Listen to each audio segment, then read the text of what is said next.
You're listening to Puma Podcast. I hope that this could be a gateway drug for many Filipinos to really look into other parts of the budgets as well, not just the budget for the office of the vice president. Because in the grand scheme of things, the budget for the office of the vice president is actually quite small, and there are many other equally, if not even more alarming provisions and allocations and spending practices in the past in other government agencies. I'm Bella Perez Rubio, Puma Podcast, and you're listening to Teka Teka. In this episode, economist JC Punongbayan walks us through the ongoing deliberations for the government's budget for 2025. Vice President Sara Duterte's feud with lawmakers might be ruling the headlines, but he warns that there's much more at stake than we realize.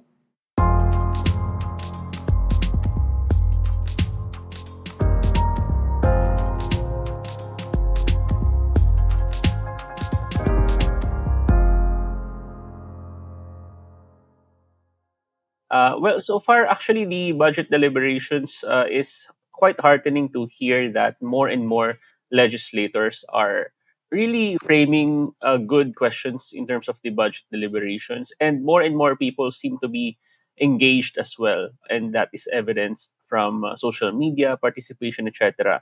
So I think that's a good development that more people are now aware of how important the budget is and how important it is to scrutinize the budget. And I think that is partly the outcome of some of my friends' advocacies. Budget experts, for example, have been more vocal in the past couple of years. So I look forward to productive hearings and deliberations in the weeks and months to come. But one budget in particular has captured the public's attention: Vice President Sara Duterte's. Her use of confidential and intelligence funds has sparked controversy for years now. Despite this, lawmakers aligned with the uniteam she formed with President Marcos Jr. were happy to rubber stamp her budget.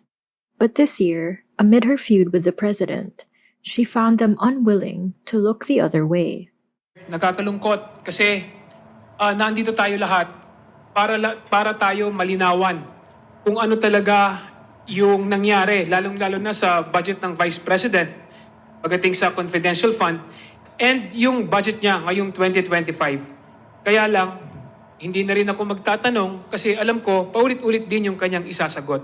So nakaka-frustrate lang dahil ito ay pera ng taong bayan. That's Zambales Rep. Jefferson Congun. I would like to thank the Vice President for showing her true colors to the House and her lack of respect for check and balances and the separation of powers and accountability. Dahil hindi naman masagot ni VP Sara yung mga katanungan ng miyembro, may I move now to defer the hearing of the budget of the Office of the Vice President. I so move, Ms. Is there any objection? Yes, it's all fireworks at the House of Representatives. Well, on the one hand, I think it's a good sign that there are many arguments being made in the sense that there are big red flags in the way that the Office of the Vice President spent money since 2022. And we have to scrutinize that. And in fact, is the right argument to make that even if the spending happened years before, we can certainly talk about that when we deliberate next year's budget for the Office of the Vice President. It just so happens that Sara Duterte is an important personality in our politics, so much of the attention has been on her and her office. I hope we can be extra vigilant as well with other portions of the budget.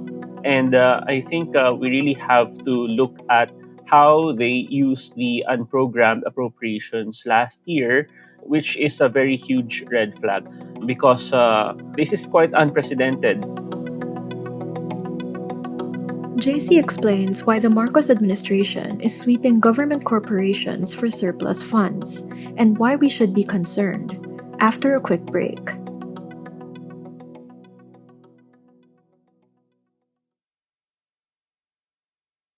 So every year there are unprogrammed appropriations.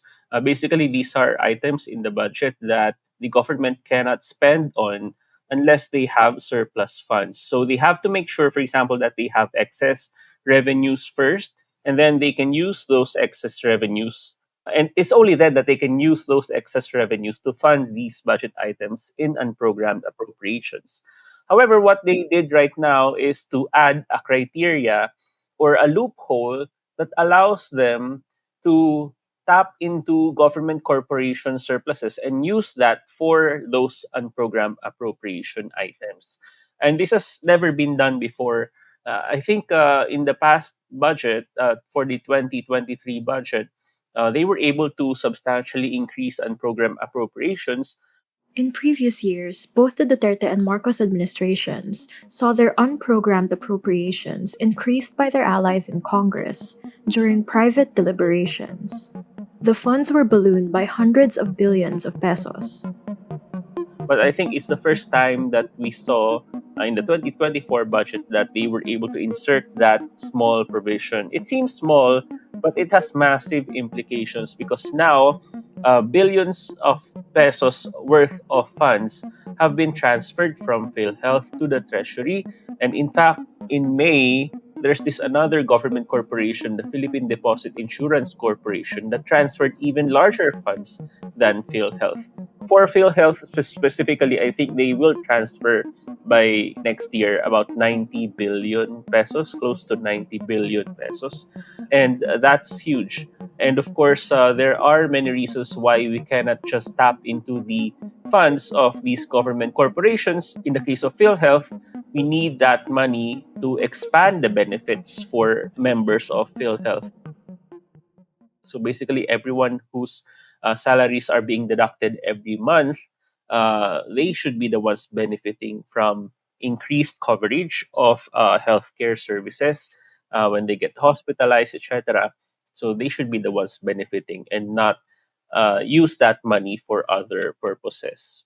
Could you walk me through what happens when those funds are reverted back to the treasury? Is the government obliged to then report what they do with those funds? Do they immediately get to spend those funds?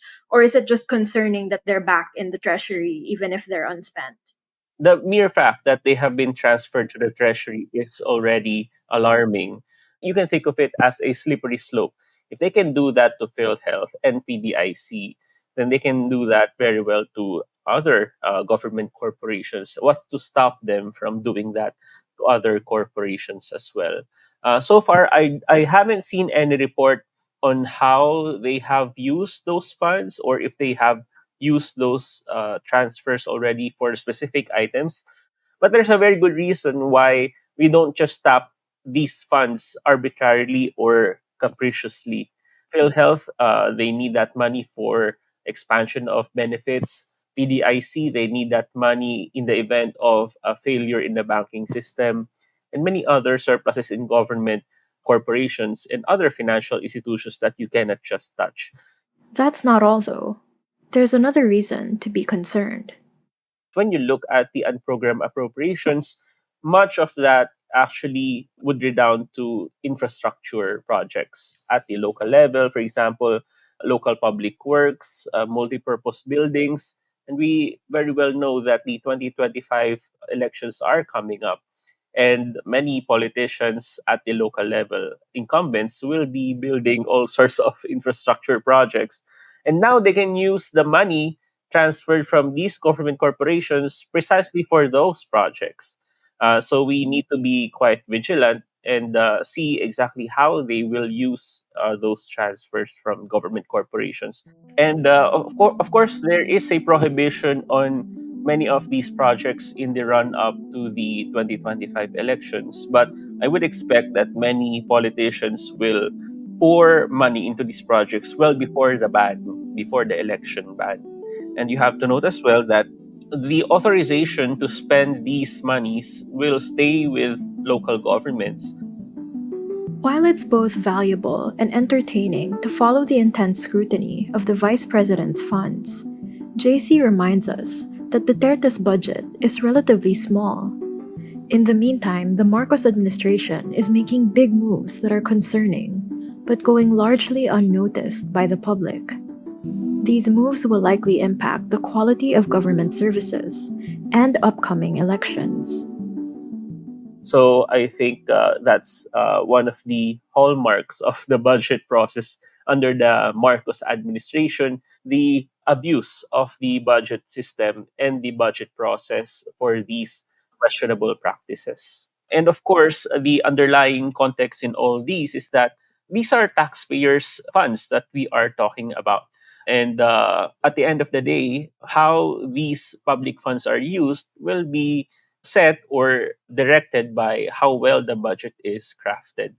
So there are very real implications on the real lives of Filipinos, from the transportation crisis that we have and the lack of adequate transportation infrastructure, the tremendous out of pocket spending of Filipinos whenever they get hospitalized, which relates to the PhilHealth issue.